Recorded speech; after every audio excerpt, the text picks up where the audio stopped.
Saludos a todos, Danilo Montero y Gloriana, les enviamos un abrazo y les agradecemos que nos acompañen en la continuación del estudio de la carta a los hebreos en el Nuevo Testamento. Sí, un saludo estar aquí con todos ustedes, qué alegría es poder compartirte este libro tan emocionante, tan importante para todos nosotros. Y bueno, yo creo que vamos a aprender para algunos que no han visto con detalle en el Antiguo Testamento todo lo que fueron las partes del tabernáculo. Hoy vamos a estar trayendo a la luz esto y cómo es importante para nuestra adoración hoy. Claro, Así que, y por favor déjenos saber desde dónde nos están viendo. Sabemos que tenemos algunos de ustedes que han hecho prácticamente de esta iglesia su iglesia porque conocieron al Señor a través de nuestro ministerio. Déjenos saber dónde están, desde dónde nos ven. Lo otro importante, las notas completas están ahí, puedes accesarlas en el mismo chat o a través del chat. Pregunta a cualquier persona de Lakewood, que tenemos varios ahí atendiéndoles a ustedes por cualquier pregunta que tengan. Entramos, yo creo que es buenísimo. muy importante. Y fíjense ustedes que el capítulo 9, que es el que nos corresponde hoy, está hablándonos acerca de un santuario superior, es decir, un lugar de encuentro con Dios que es para los cristianos, es superior al lugar de encuentro que tenían los israelitas en el Antiguo Testamento. Entonces, la primera cosa que tenemos que recordar hoy es, esta es una carta escrita a creyentes que venían del trasfondo de la fe judía y que en medio de las persecuciones y de las luchas que tienen en el primer siglo, se ven tentados a regresar de alguna manera a su fe. ¿En qué sentido? Bueno, en que tal vez como hay tanta oposición, ellos no solamente están perdiendo su reputación, están perdiendo sus posesiones, están perdiéndolo todo. Y aquel que escribe esta carta le está enseñando a los creyentes a tener una visión más allá de las vicisitudes, de los problemas, el ámbito terrenal, para entender que nosotros como cristianos tenemos un pacto y unas promesas muy por encima de lo que fue la ley hebrea o judía, y que no era necesario regresar entonces o tratar de compartir la vida entre las dos fes. ¿Por qué? Porque querer abrazar la fe pasada era anular prácticamente la fe presente en Cristo. O sea que no es posible decir, yo creo en Jesucristo, quien me perdona los pecados por su gracia, por su sacrificio, y a la vez tratar de cumplir las normativas de la ley, que eran las condiciones para supuestamente ser acepto delante de Dios. Hay una diferencia tan opuesta, tan grande entre las dos cosas, y el apóstol o quien escriba esto está diciendo, no es necesario.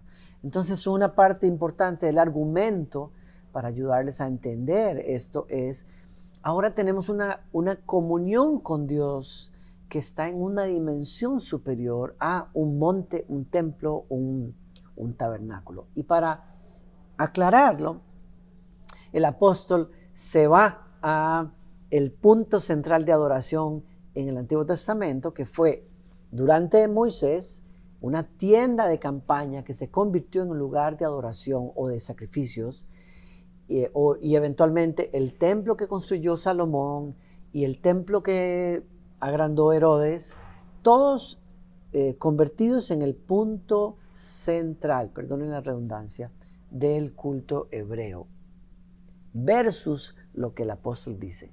No necesitamos aquello ahora.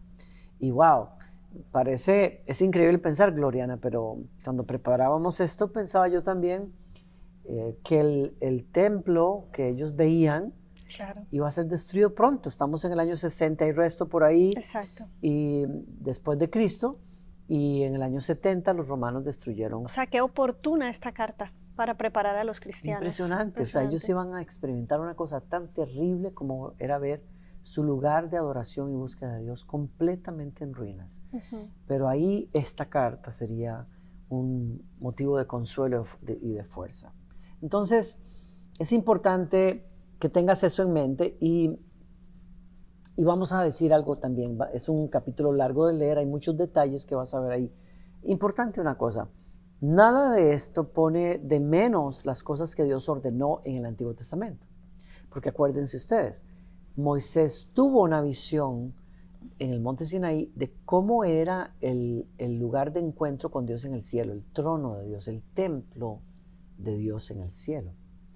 Y el Señor le dijo, ahora le voy a dar sabiduría a 2 personas para que puedan recrear en las telas y en los tejidos y todo, los postes, todos los detalles, los utensilios, van a reproducir lo que tú viste aquí. Toma nota de esto. Moisés lo hizo, fue obediente. Y lo que tenemos ahí es un tabernáculo, una tienda bellísima, bellísima, que quisiéramos poder verla el día de hoy, pero imaginamos cómo era, porque las medidas, todo está ahí. Entonces, ¿a qué voy? A que ese tabernáculo era, pues, orden de Dios. Así es. Y él siguió esas instrucciones. Pero lo que el apóstol nos aclara es, todo esto no era un fin en sí mismo. Todo este sistema de sacrificios y de oración y tal, no era un fin en sí mismo, porque nunca pudo lograr que las personas realmente se conectaran con Dios, y lo vamos a ver en un minuto. Entonces, es importante que tengas eso en mente. No es que lo pone como algo de menos, pero sí nos dice, ya dejó de ser, y por lo tanto ahora tenemos algo mejor. El santuario, el tabernáculo, por lo tanto, en el Antiguo Pacto, lo que vamos a leer, todas sus prácticas y reglas son inferiores. ¿Por qué serían inferior? Vamos a hablar de 5 cosas. Tomen nota. Bueno, mi esposa siempre dice que yo digo 5 y hago así. Bien, 5. Sí. Hay 5 cosas que nos demuestran que el santuario, el tabernáculo, era inferior a lo que tenemos los cristianos hoy. ¿Ok? Vamos a tomar nota. Número 1. Sí, antes de entrar a ese número 1, yo creo que hoy en día no tenemos ese tabernáculo, ni el templo tampoco lo tienen los judíos, pero es un lugar tan importante porque para ellos será la casa de Dios, aunque Dios en su palabra dice, ¿me podrá contener un edificio? Y la respuesta es no. Entonces, pero yo creo que la misma pregunta tenemos las personas, sobre todo cuando venimos de un trasfondo religioso, o cuando llamamos a este edificio la casa de Dios, ven a la casa de Dios, realmente lo vemos como un lugar santo por el lugar como tal. Pero dedicado, digamos, perdón. Exacto, está dedicado para esa. Está dedicado, pero no es el lugar donde Dios habita como tal, porque no, es el lugar donde podemos venir a adorar. Pero es importante tener cómo fue que Dios dijo que se diseñaba, porque ahora nos va a dar luz a nosotros de cómo funciona en el cielo y cómo yo puedo venir a adorar a Dios en el cielo cuando entremos a la parte del santuario superior. Por eso tenemos que entrar ahorita a cómo era este tabernáculo y el templo después, cómo era. Entonces dice la palabra, vamos a leer Hebreos 9, versículo 1, dice, ese primer pacto entre Dios e Israel incluía ordenanzas para la adoración y un lugar de culto aquí en la tierra. Eso nos los deja claro. Entonces, la primera razón de esas 5 por la cual era inferior ese templo, ese tabernáculo, es porque era un santuario terrenal. Significa que era hecho por el hombre, levantado por el hombre, y bueno, y después fue cuando ya uno puede ver que Dios llenó ese lugar con su presencia porque fue dedicado a Él. Pero realmente, por ser un edificio terrenal, iba a tener deficiencias e iba a tener limitaciones, y eso lo vamos a ir viendo más adelante. Número 1, una de las limitaciones que tiene un edificio terrenal es que requiere mantenimiento. Las cosas se van a deteriorar. Y así lo vemos a lo largo de la historia de Israel, que muchas veces tuvieron que reparar la casa de Dios, el templo de Dios. También estaba limitado geográficamente. Y aquí es importante porque para los judíos ellos tenían que hacer esta migración, este viaje, este peregrinaje que ellos lo llamaban, una vez al año, desde el lugar donde estuviera a la Tierra Santa. No lo han podido hacer o no lo pudieron hacer por miles de años cuando este templo fue destruido, pero parte de su fe implicaba la visita al lugar santo. Claro. Entonces esa era la otra limitación de ser terrenal, es que tiene que estar en un espacio físico, estaba limitado. Y además, cuando ellos estaban de peregrinos en el desierto, cuando el pueblo no se había establecido en la tierra prometida, el tabernáculo tenían que desmantelarlo, cargarlo y volverlo a levantar donde quiera que el pueblo se asentaba. Claro. Y pensaba yo, Gloriana no ha tenido el gusto de ir a la Tierra Santa, yo sí, pero Dios mediante vamos a ir. Y yo sé lo especial que es para uno como cristiano el visitar lugares que tienen un significado, lugares que se les llama, bueno, santos. ¿Por qué? Porque son una marca importante visible dentro de la historia de nuestra salvación. Visitar Jerusalén, visitar donde estuvo el templo, visitar Belén, donde nació Jesús. En fin, es espectacular eso, realmente es increíble. Y uno de mis lugares favoritos es el jardín de Getsemaní. Y pensar en todo lo que pasó allí es muy especial. Te da una sensación de respeto, de asombro ante el misterio de lo que Jesús hizo. Sin embargo, no todo el mundo puede ir hasta allá. No todo el mundo puede ir al Jordán a bautizarse en el Jordán como muchos han hecho. No se puede.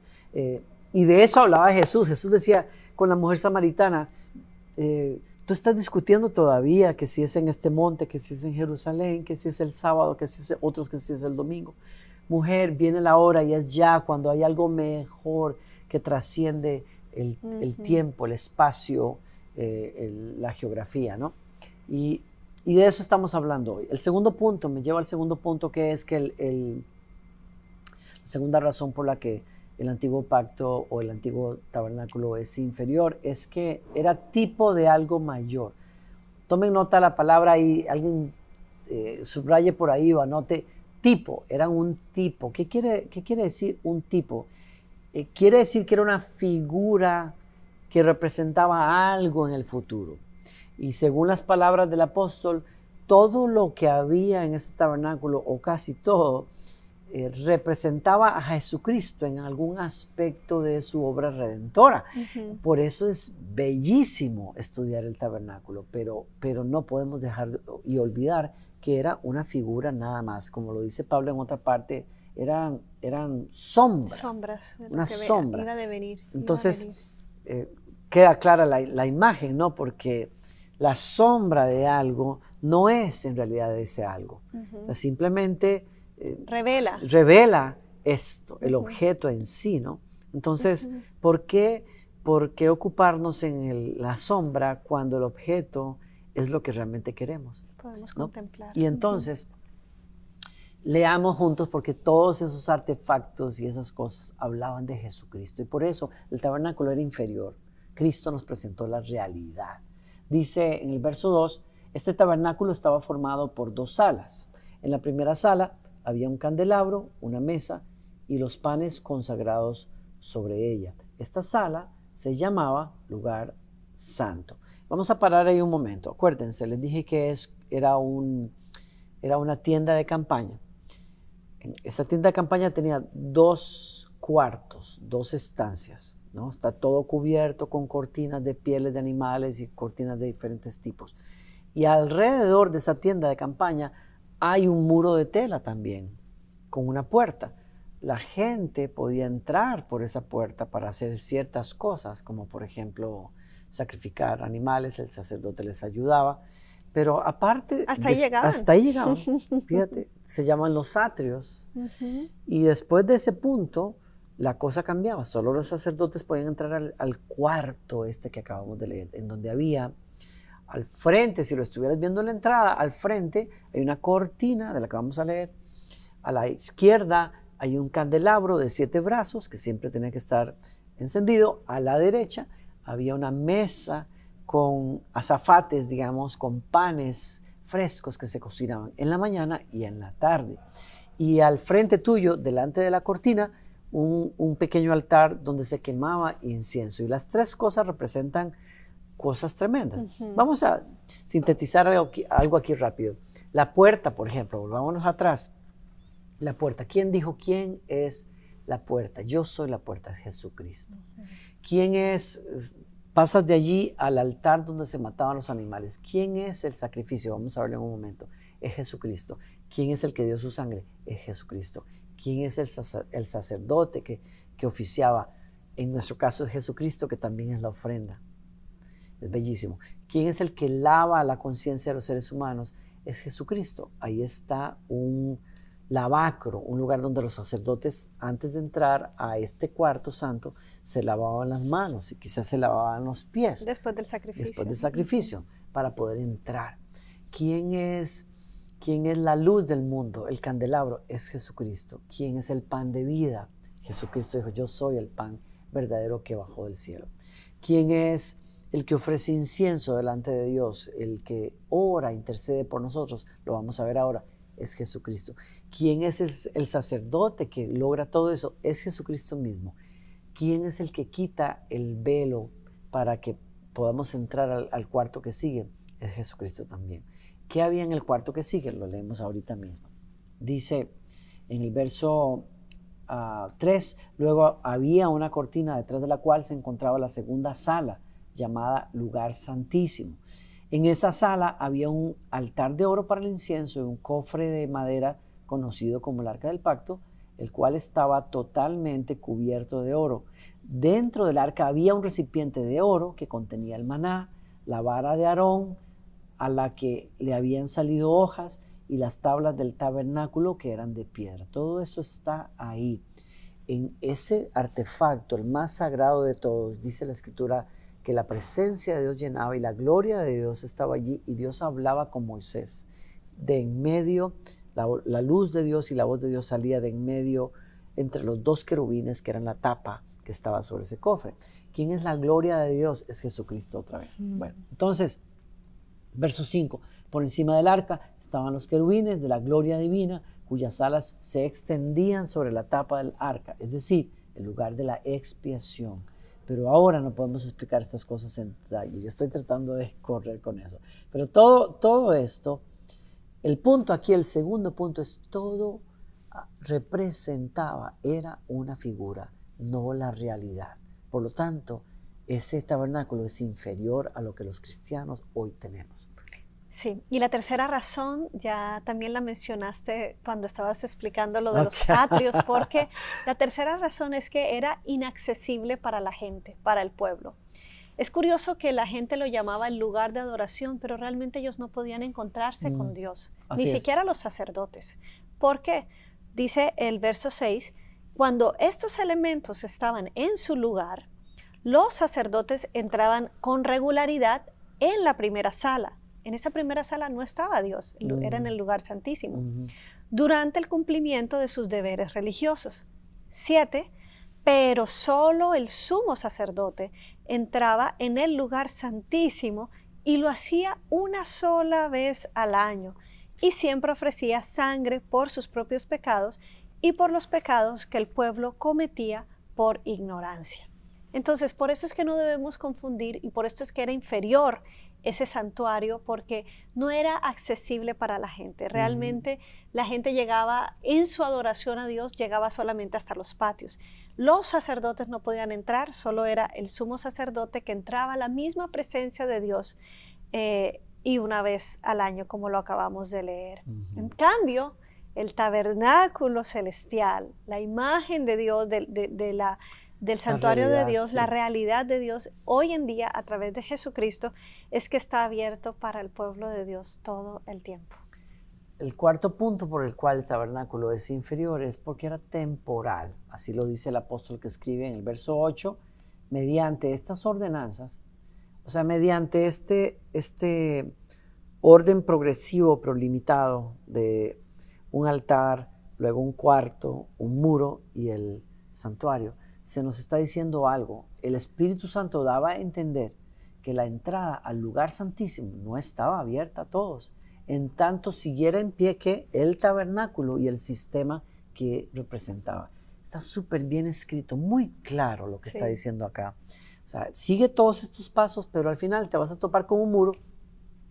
Y para los de ustedes que han estudiado esto también, es importante recordar cuando Dios le dijo a Moisés que le erigiera un tabernáculo, es porque él dijo, yo quiero vivir entre ustedes, porque ustedes van a ser mi pueblo. Pero lo raro es que Dios viene y su gloria llena ese tabernáculo cuando lo tienen terminado, pero pone un muro. Entonces uno dice, pero ¿cómo es la cosa? quiere estar con nosotros, pero no quiere estar con nosotros. No, claro que quiere estar con nosotros, pero hay un muro que es nuestro pecado. Exacto. Que le impide esa comunión que quiere tener con su pueblo. Y por eso el tabernáculo es inferior. ¿Por qué? Porque no logró mover ese muro. ¿Cuándo se movió ese muro? ¿Cuándo se rompió? En Mateo capítulo 27, versos 50 y 51 nos dice que a la hora que Jesús expiró, a la hora en que se hacía el sacrificio por la nación cada año, 3 de la tarde. 3 de la tarde, en que el Cordero moría por el pueblo de Israel, en ese momento el velo del templo, mientras había un terremoto tremendo, el velo se rasgó de arriba a abajo y el lugar santísimo quedó expuesto. ¡Wow! Esa es una verdad que los discípulos tuvieron que predicarle a sus hermanos hebreos para ayudarles a entender. Ustedes pueden volver a coserlo, y la religión hebrea, judía lo ha hecho, lo cosió otra vez, lo puso allí, y aunque han pasado 2000 años desde que se destruyó el templo de Herodes, los judíos sueñan con volver a edificar su templo y volver a todos los ritos y los ciclos, los turnos de sacrificios y sacerdotes y tal, pero lo que el Nuevo Testamento nos dice es, ya el camino al lugar santísimo se abrió. Ese sistema ya dejó de ser, ya pasó. Ya cumplió su propósito. Ya cumplió su propósito, ¿verdad? Así fue, ya cumplió su propósito. Y la quinta razón y la última del por qué es inferior lo vemos en el verso 9 y 10. Y la razón es porque el ministerio de este santuario era externo y no era interno. Vamos a leer, dice, esta es una ilustración que apunta al tiempo presente, al presente de ellos que todavía tenían el templo, ¿no?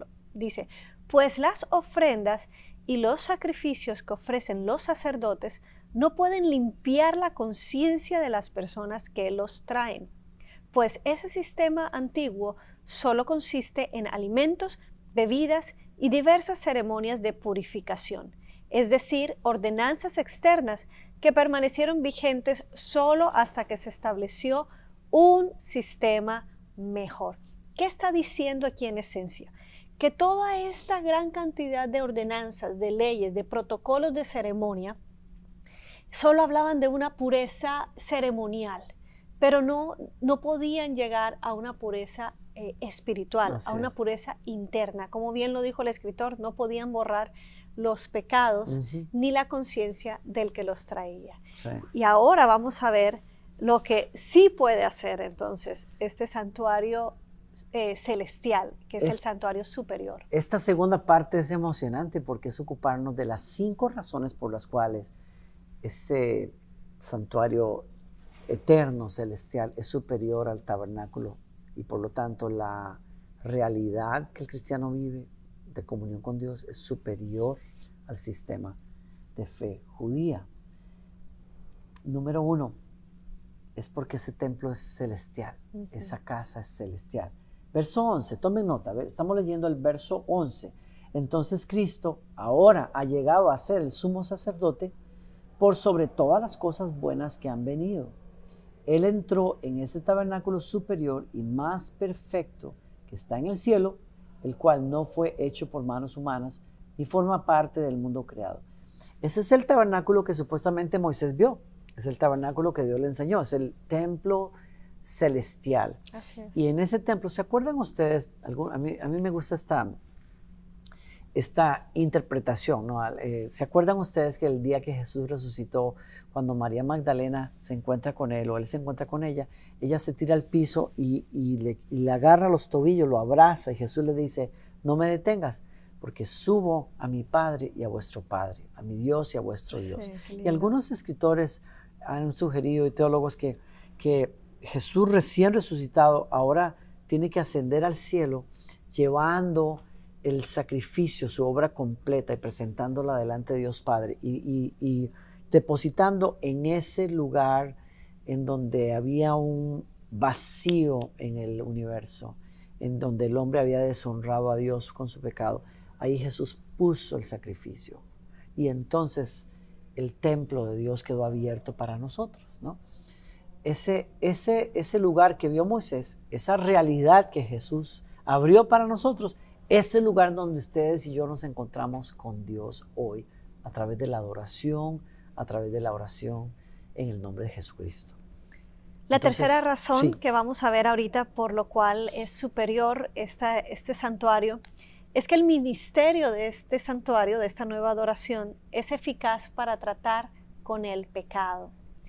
Qué alivio saber que esta realidad en la que vivimos hoy de adoración sí funciona y sí nos limpia de todo pecado. Vimos que el anterior solo trataba cosas externas, pero no podía limpiar la conciencia.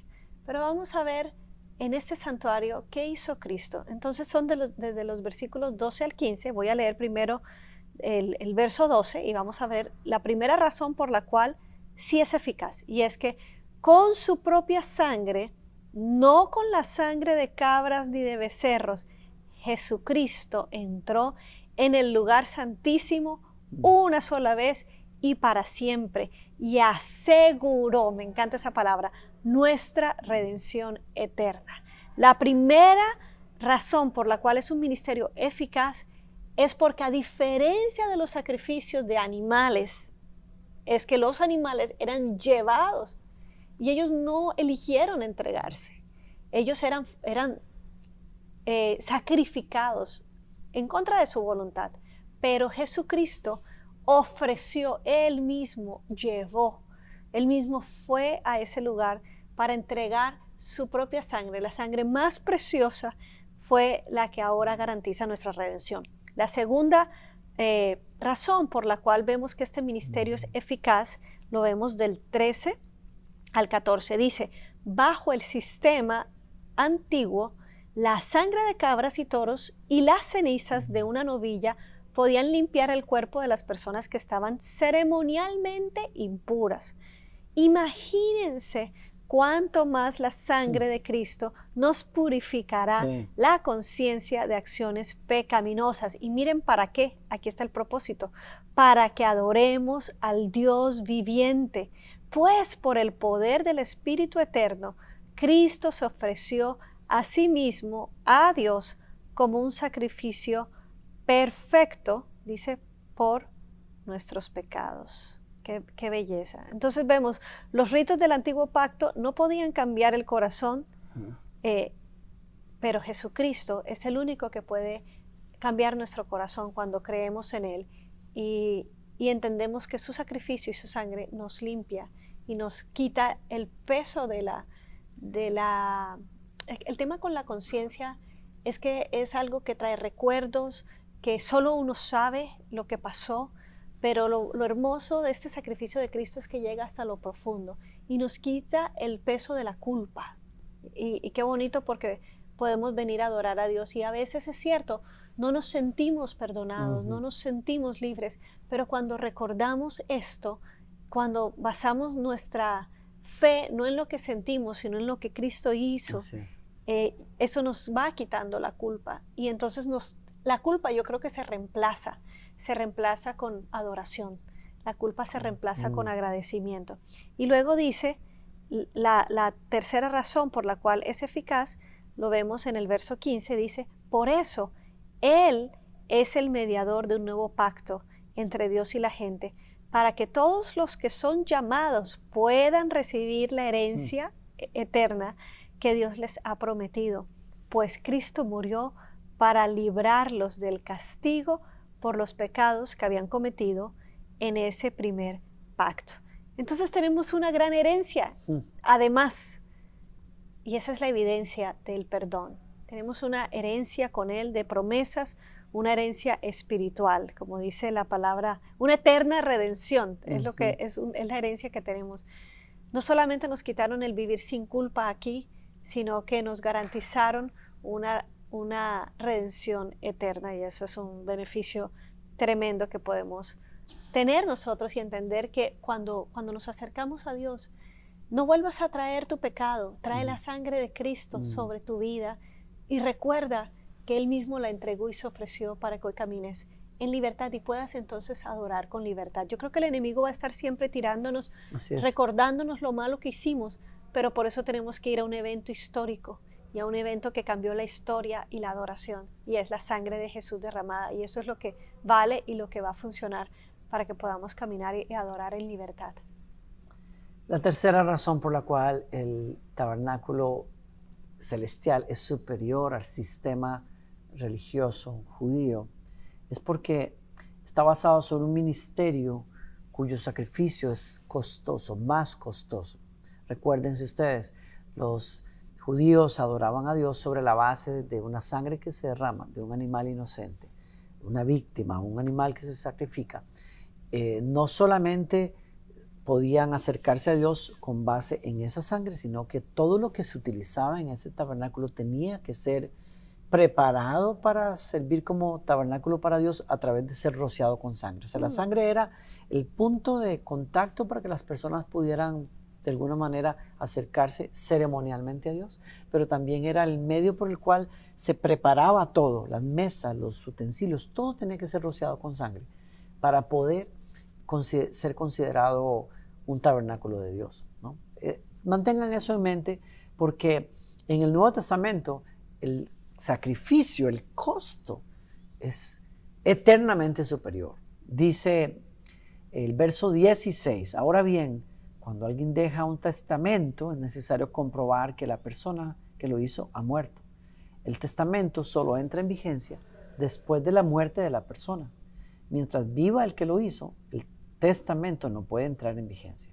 Por eso, aún el primer pacto fue puesto en vigencia con la sangre de un animal, pues después de que Moisés había leído cada uno de los mandamientos de Dios a todo el pueblo, tomó la sangre de los becerros y las cabras junto con agua y roció tanto el libro de la ley de Dios como a todo el pueblo con ramas de hisopo y lana de color escarlata. Verso 20, entonces dijo, esta sangre confirma el pacto que Dios ha hecho con ustedes. De la misma manera roció con la sangre el tabernáculo y todo lo que se usaba para adorar a Dios. De hecho, según la ley de Moisés, casi todo se purifica con sangre, porque sin derramamiento de sangre no hay perdón. Verso 23.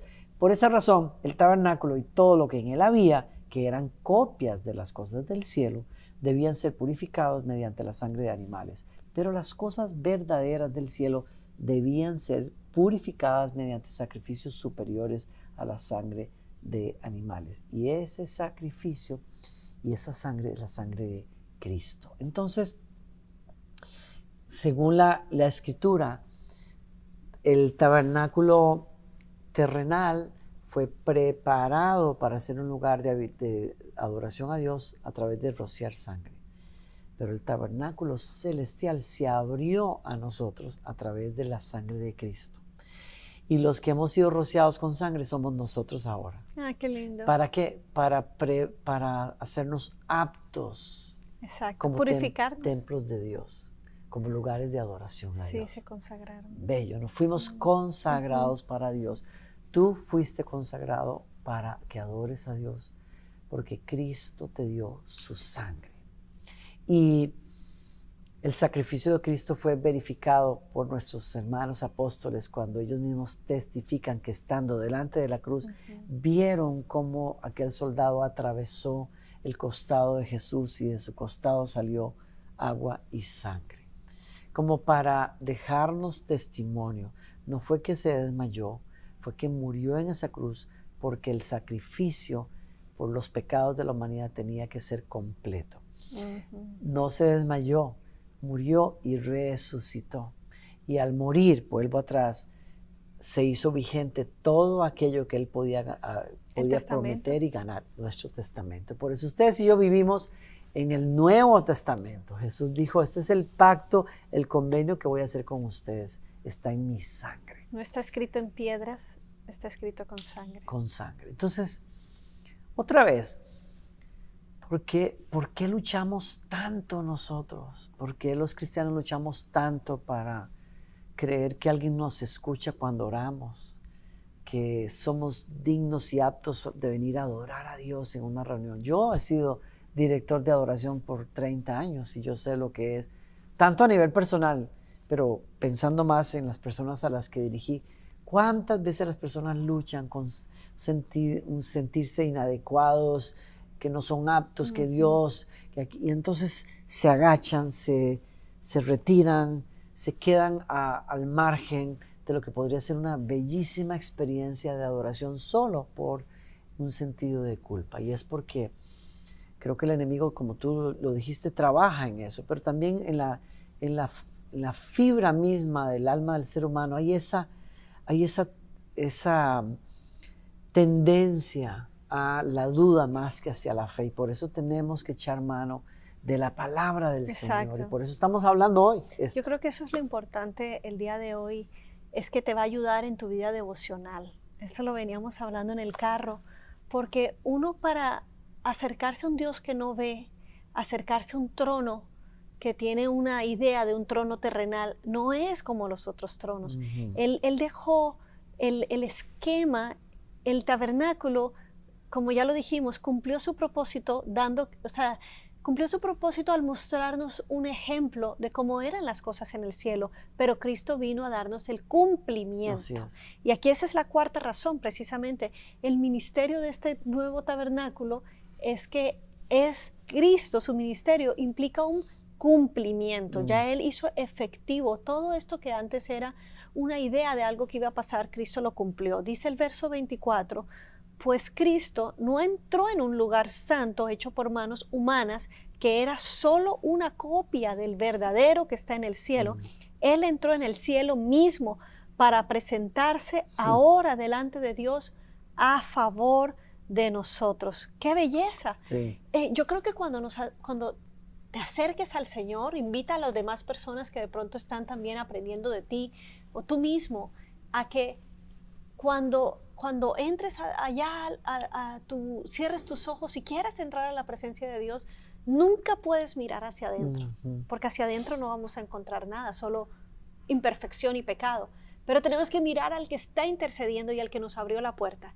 Cristo, quien entró allí y que intercede para que nosotros podamos estar ahí de pie. ¡Qué belleza! Yo creo que cuando la gente lucha con que si soy aceptado, si soy apropiado o no, es porque no tiene el conocimiento de cómo es el templo y la estructura de la adoración de Dios en los cielos, y que Cristo mismo fue el sacrificio. Tú no tenías que traer, los que tenían dinero, o sea, el perfecto era un cordero, pero a los pobres se les pedía una paloma, una tórtola, o sea, cosas que eran de lo que pudieras traer por familia, ¿no?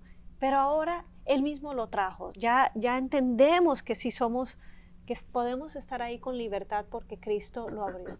Y eso es lo que hay que hacer, mirar hacia al que Él cumplió todo, no hacia nosotros mismos. A mí me encanta la imagen también, parece que me salgo, pero no, porque el sumo sacerdote es el único que podía entrar a ese lugar santísimo una vez al año. Y él llevaba un pectoral, que era un pedazo de tela, digamos, sobre el cual habían pegado piedras preciosas, 12 piedras que representaban las 12 tribus de Israel. Y cuando él venía y presentaba esa sangre en el altar, en el arca, el Señor decía que Él pasaría por encima de los pecados de su pueblo por el siguiente año tras año. Pero mi punto es, el sacerdote traía sobre su pecho esas joyas que representaban a su pueblo. Y es una imagen de alguien que viene a pedir favor a favor de otros, a tomar lugar para que ellos puedan llegar. Cuando hablamos de Cristo, Cristo es ese intercesor. Pero no es un intercesor porque Él tenga que venir a decirle al Padre, Padre, por favor. Yo oigo mucho esta imagen a veces, como Jesús está como nuestro abogado, y eso quiere decir que cuando Satanás viene a acusarnos, entonces Jesús viene, pero Padre, mira lo que mi sacrificio en la cruz, tienes que perdonar. Eso sería eso representa una idea de que el Padre y el Hijo no están de acuerdo en que nos aman y nos han perdonado.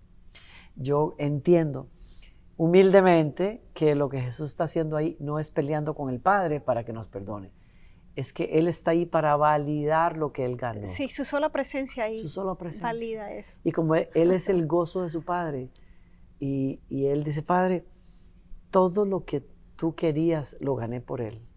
Entonces, por el Espíritu Santo yo quiero llevarle a esta persona todo lo que tenemos nosotros ahora. La paz, el gozo, la libertad, etc. Y esa es la intercesión de Jesús por nosotros. Eso pasa hoy en la presencia de Dios Padre, por la sangre de Cristo. El quinto punto, y terminamos acá, por el cual ese lugar, esa adoración celestial, ese templo superior a la fe y al altar hebreo, es porque es un ministerio final y completo, como lo acabas de decir. Final, no hay nada más. Él terminó su obra. Lean conmigo y terminamos acá. Versos 25 al 27. Dice, y no entró en el cielo para ofrecerse a sí mismo una y otra vez, como lo hace el sumo sacerdote aquí en la tierra, que entra en el lugar santísimo año tras año con la sangre de un animal. Si eso hubiera sido necesario, Cristo tendría que haber sufrido la muerte una y otra vez desde el principio del mundo, pero ahora, subrayen eso, ahora, en el fin de los tiempos, Cristo se presentó una sola vez y para siempre, para quitar el pecado mediante su propia muerte en sacrificio. Verso 27, y así como cada persona está destinada a morir una sola vez y después vendrá el juicio, así también Cristo fue ofrecido una sola vez y para siempre, a fin de quitar los pecados de muchas personas. Cristo vendrá otra vez, no para ocuparse de nuestros pecados, sino para traer salvación a todos los que esperan con anhelo su venida. Y eso me parece que es una bellísima manera de pensar, de pesar lo que Cristo es y de pesar la libertad y la comunión que hoy es posible para nosotros. Entonces, termino con un contraste entre el antiguo pacto y el nuevo pacto. Los sacrificios en el antiguo pacto, los sacrificios se repetían una y otra vez. En el nuevo pacto, un solo sacrificio. En el antiguo pacto, la sangre de animales. En el nuevo pacto, la sangre de Cristo. En el antiguo pacto, el pecado solo se cubría. Dios miraba, pasaba por alto. En el nuevo pacto, se quita, se borra el pecado. En el antiguo pacto, el pacto era solo para Israel. En el nuevo pacto es para todos los pecadores, para todos aquellos que sean judíos o no judíos. En el antiguo pacto quedó establecido el lugar santísimo. En el nuevo pacto se entra al cielo y se permanece allí. En el antiguo pacto se vino a bendecir al pueblo. En el nuevo pacto Cristo vendrá a llevar a su pueblo a ese lugar eterno. Bellísimo, ¿no? Hermoso. Entonces, echemos mano de eso, mis hermanos. Echemos mano de eso. Cuando ores, cuando adores al Señor, cuando vengas a una iglesia a reunirte, recuérdalo, es en el nombre de Jesús, el que ganó nuestro perdón, el que nos libera las conciencias, limpia nuestra conciencia de culpa, el que nos da el Espíritu Santo, el que abrió el corazón de Dios para que podamos entrar con libertad. Dice el salmista, hablando de ese acercamiento espiritual que podemos tener ahora por la gracia, entremos por sus puertas con acción de gracias. Es la primera cosa que tenemos que hacer cuando adoramos a Dios. Demos gracias. No vengamos solamente con las luchas que tenemos y puedo, no puedo, soy o no soy. Dale gracias a Dios por Cristo, dale gracias a Dios por sus promesas, dale gracias a Dios por el pacto. Segundo, no descanses en tus propias obras, descansa en el sacrificio de Jesús. Tercero, acércate por medio de Él y ofrécele sacrificios espirituales al Señor porque Él los recibe. Tu oración, tu adoración, tu intercesión, tu servicio, todo eso, Dios lo recibe, el Padre. Todo porque estamos en un mejor pacto, en un mejor lugar, en un mejor templo, que es nuestra comunión con Dios. Buenísimo. Yo creo que esto es una tremenda herramienta para todos nosotros. Queremos bendecirte y que puedas seguir creciendo en tu relación con Dios. Yo creo que eso es lo más importante, que puedas seguir adorando al Señor con esta libertad que Cristo nos ha dado y que podamos seguir compartiendo estas buenas noticias a tantos. Te bendecimos en el nombre de Jesús y bueno, te esperamos aquí para la próxima lección de Hebreos 10. Felicidades a todos esos estudiantes que están creciendo junto con nosotros en todo este conocimiento de la palabra de Dios.